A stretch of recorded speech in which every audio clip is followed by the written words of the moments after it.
नमस्कार। ज्योतिष परामर्श केंद्र जागेश्वर धाम के YouTube चैनल पर आपका स्वागत है। मैं हूं ज्योतिषी भुवन चंद्र पांडे।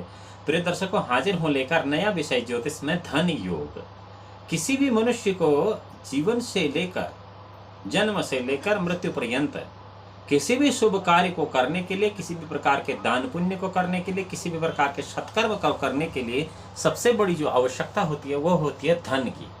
अब जन्म कुंडली में यह कैसे पता लगाया जाए कि आपकी जन्म कुंडली में या हमारी जन्म कुंडली में किस प्रकार का धन योग है, अर्थात हमारी आर्थिक स्थिति किस प्रकार की रहेगी। यह जानने के लिए आप कुंडली के किन ग्रहों का अवलोकन कर सकते हैं या कुंडली को किस तरह से देख सकते हैं कि आपकी जन्म पत्रिका में धन का योग किस प्रकार का है, अर्थात कितनी मात्रा में आपके जीवन में धन की उपलब्धता रहेगी। इसी का विषय आज की वीडियो का है। और इससे पहले कि यदि आप ज्योतिष में जिज्ञासा रखते हैं और ज्योतिष संबंधी जानकारी की अपेक्षा रखते हैं तो ज्योतिष परामर्श केंद्र जागेश्वर धाम के इस यूट्यूब चैनल को आपको लाइक करना चाहिए, सब्सक्राइब करना चाहिए और बेल आइकन का बटन केवल इसलिए दबाना चाहिए कि सोशल मीडिया प्लेटफॉर्म पर सबसे पहले आपको यह जानकारी उपलब्ध हो सके। चलिए चलते हैं, धन योग जन्म कुंडली में किस प्रकार से बनता है और किस प्रकार की जन्म कुंडली में धन योग उत्तम होता है। महर्षि वशिष्ठ कहते हैं कि यथात संप्रवक्ष्यामि धन योगं विशेषतः यत निसंशयं जातो धनाढ्यंशात् द्विजतमः, अर्थात पंचमे भार्गव क्षेत्रे तस्मिन्नं सुकृणे संयुते लाभे भूमिशतोपते बहुद्रव्यम नायका, कि धन योग में उत्पन्न जो भी जातक है वह निसंदेह धनी होता है। पंचम भाव में शुक्र का क्षेत्र हो, वृष तुला राशि हो, यानी कि पांचवें भाव में यदि वृष या तुला राशि है और उसी में शुक्र यदि विद्यमान है और लग्न स्थान में यदि मंगल है, मंगल की दृष्टि है, तो जातक जो है प्रचुर मात्रा में धनवान होता है। और लाभे भूमिशुतोपम बहुद्रव्यम नायकम पंचमी सजयते तथैवं सजय स्थित है। इंद्रराज्य युते लाभे बहुद्रव्य नायक पंचमी तो रवि क्षेत्रे तस्मिन्नेव रवि स्थित है। बुध क्षेत्र कन्या मिथुन की जो राशियां हैं वो अगर पंचम भाव में रहें, यदि पांचवें भाव में बुध की राशियां रहें और उन बुध की राशियों में बुध भी बैठा रहे और लाभ स्थान में यानी कि एकादश स्थान में चंद्रमा मंगल गुरु हों तो भी जातक प्रचुर धनवान होता है। उपयुक्त पंचम भाव जो है रवि क्षेत्र अर्थात सूर्य पांचवें भाव में स्वयं रहे और लाभ स्थान में यदि शनि चंद्र गुरु से युक्त हो तो भी जातक पूर्ण धनाढ्य होता है। शनि की क्षेत्र मकर कुंभ पंचम भाव में रहे और पांचवें भाव में ही शनि भी रहे और लाभ भाव में सूर्य चंद्रमा से युक्त अर्थात दृष्ट रहे तो जातक पूर्ण धनवान होता है।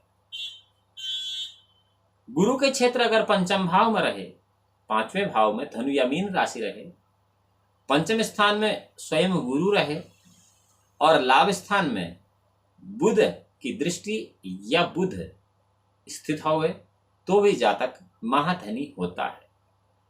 मंगल के क्षेत्र मेष या वृश्चिक पंचम भाव में रहे, पंचम ही स्थान में मंगल हो और लाभ स्थान में शुक्र हो तो भी जातक पूर्ण धनी होता है। चंद्र क्षेत्र अर्थात कर्क राशि पांचवें भाव में हो और पंचम में ही चंद्रमा हो, लग्न में सूर्य है और मंगल गुरु का योग बना रहे, दृष्टि उस पर बनी रहे तो जातक अत्यंत धनी होता है। चंद्र क्षेत्रीय कर्क राशि लग्न में रहे और लग्न में ही चंद्रमा भी रहे और बुध गुरु का योग रहे और बुध गुरु की दृष्टि भी हो तो भी जातक धनी होता है। भौम क्षेत्र गे लग्ने तस्मिन् भौम युते सति सौम्य शुक्रार्क जस दृष्टे युक्ते श्रीमान नरो भवेत। बुध क्षेत्रे स्थिते त्वंगे तस्मिन् सौम्युते यदि सुरेजार्क युते दृष्टे धनी जायेत जातक। गुरु क्षेत्र गते लग्ने तस्मिन् गुरुत्वे च भौम बुधयुते दृष्टे जातको धनिको भवेत। भृगु क्षेत्र गते लग्ने तस्मिन् भृगुयुते च बुध मंदयुते दृष्टे जातको जायते धनी।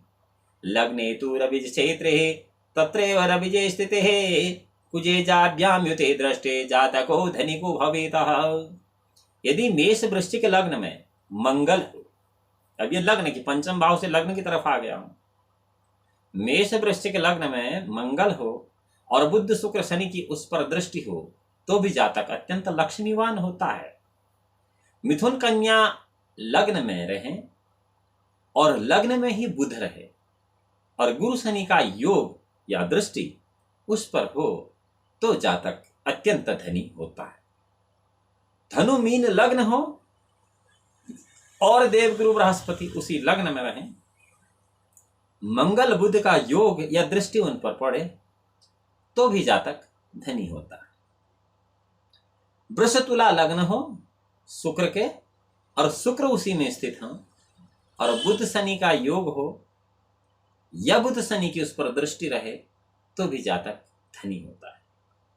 मकर कुंभ लग्न में हो, शनि उसी लग्न मकर कुंभ का लग्न हो और शनि उसी में हो और मंगल गुरु का लग्न के साथ संयोग हो या लग्न पर दृष्टि हो तो भी जातक अत्यंत धनी होता है।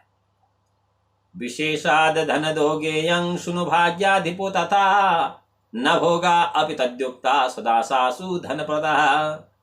शुभाशुभम फलम तत्रम सदसंयोग योजनम बलाबलम विचार्येवं व्यक्तव्यम देवको विदेहे। पंचमेश नवमेश विशेषतः धनप्रद होते। पंचमेश और नवमेश धनप्रद होते हैं। उन दोनों के साथ युक्त ग्रह भी अपनी अपनी दशा में धनदायक होते हैं। शुभ अशुभ ग्रहों का संयोग या ग्रहों का बलाबल ही जन्म कुंडली में धन की मात्रा का निर्णय करता है।